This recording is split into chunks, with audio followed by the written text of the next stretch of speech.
నామమునకు మహిమ కలుగునుగాక. క్రీస్తునందు ప్రియ దేవుని బిడ్డలారా, ప్రభువైన యేసు క్రీస్తు పరిశుద్ధ నామములో మీ అందరికీ ఈ ఉదయకాల శుభములు తెలియచేయచ్చు ఉన్నాను. ఈ దినమంతయు మీకు మీ కుటుంబానికి దీవెనకరముగాను ఆశీర్వాదకరముగాను దేవుడు అనుగ్రహించాలని మీ కొరకై ప్రార్థిస్తూ ఉన్నాను. నేటి దినము కొరకు ఏర్పాటు చేయబడిన దేవుని వాక్యము మత్తయి సువార్త 2వ అధ్యాయం 10-11 వచనాలు.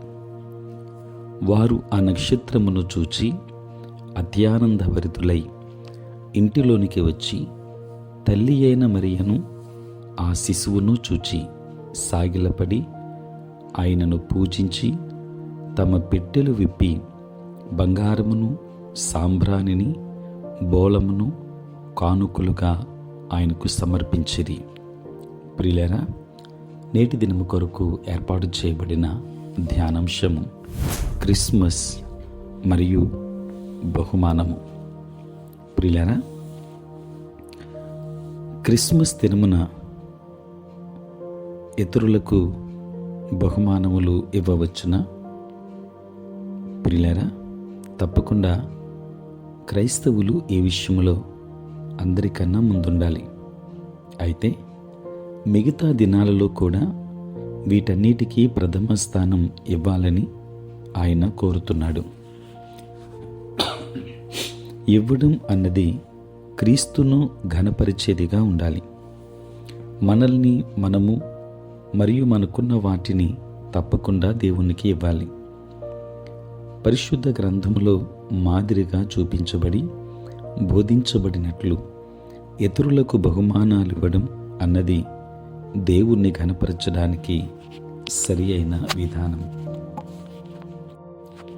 యూదులకు వ్యతిరేకంగా హామాను చేసిన కుట్ర నుండి మొర్దెకై, ఎస్తేరు మరియు ఇతర భక్తుల ప్రార్థనలను బట్టి దేవుడు తన ప్రజలను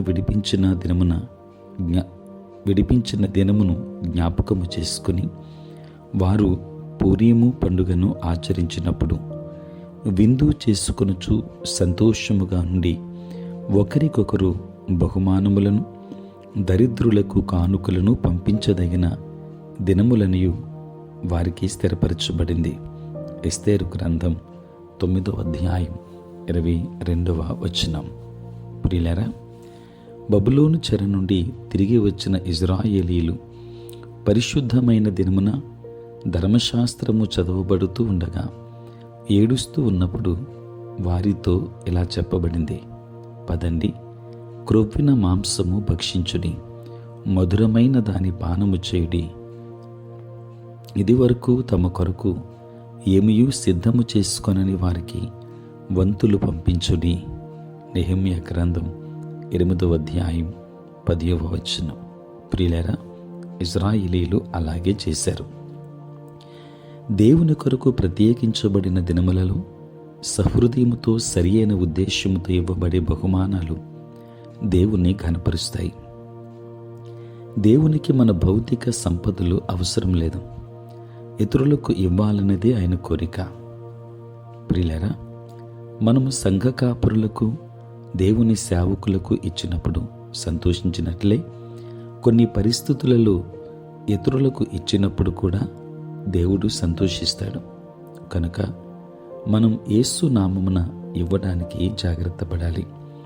ముఖ్యంగా క్రైస్తవులలో పేదలైన వారికి ఇవ్వాలి.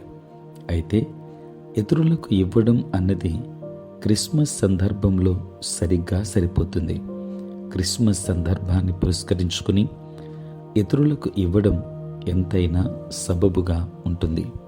ప్రియులారా, ధనవంతుడైన యవనస్తుడు పరిపూర్ణుడై ఉండగోరాలి అంటే తన ఆస్తిని అమ్మి బీదలకిమ్మని యేసు చెప్పారు.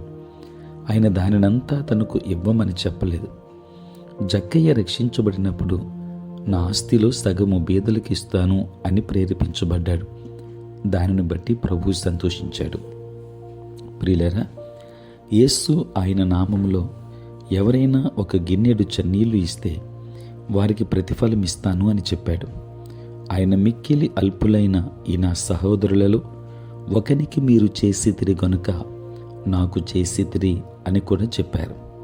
కాబట్టి యేసు పట్ల ప్రేమతో మరియు ఆయన నామమునకు ఇతరులకు ఇవ్వడం ద్వారా క్రీస్తును సంతోషపరచాలి. దేవుని వాక్యాన్ని వింటున్న దేవుని బిడ్డలారా, క్రిస్మస్ సందర్భంగా మనము సేవకు, పేదలకు, మన బంధువులకు తప్పనిసరిగా ఇవ్వాలి, ఇద్దాం. అయితే మీ ఉద్దేశం సరైనదిగా ఉండేలా చూసుకోవాలి. దేవుడు మిమ్మను, మీ కుటుంబాన్ని దీవించునుగాక. ఆమేన్. ప్రార్థన. పరిశుద్ధుడైన తండ్రి, ప్రేమ కలిగిన ప్రభువానికి స్తోత్రాలు. రాత్రంతా కాపాడారు నాయన. ఉదయకాలం అంతా కూడా మీ సన్నిధి మాతో ఉంచండి. మీ ప్రసన్నత మాకు దయచేయండి. మా పనులలో, పరిచర్యలు మీరే తోడై ఉండండి. నేటి దినమున పుట్టినరోజు, పెళ్లి రోజు జరుపుకొనుచున్న బిడ్డలని దీవించండి. నూతన ఆశీర్వాదములు దయచేయండి. నీ సేవ పరిచర్య చేయుచున్న ప్రతి సేవకుని దీవించండి. ఉద్యోగస్తులు, వ్యాపారస్తులు, కష్టపడి పని చేసుకుంటున్న బిడ్డలందరినీ దీవించండి నాయన. అనుదినము ఈ ప్రాతకాలపు ధ్యానములలో ఏకీభవిస్తున్న ప్రతి కుటుంబాన్ని దీవించండి. దైవ సేవకులను, వారి బిడ్డలను, పరిచర్య అంతటిని మీరు ఆశీర్వదించమని దినదీవెనలతో నింపండి. యేసు నామములో ప్రార్థించి వేడుకొనుచున్నాము తండ్రి. ఆమేన్.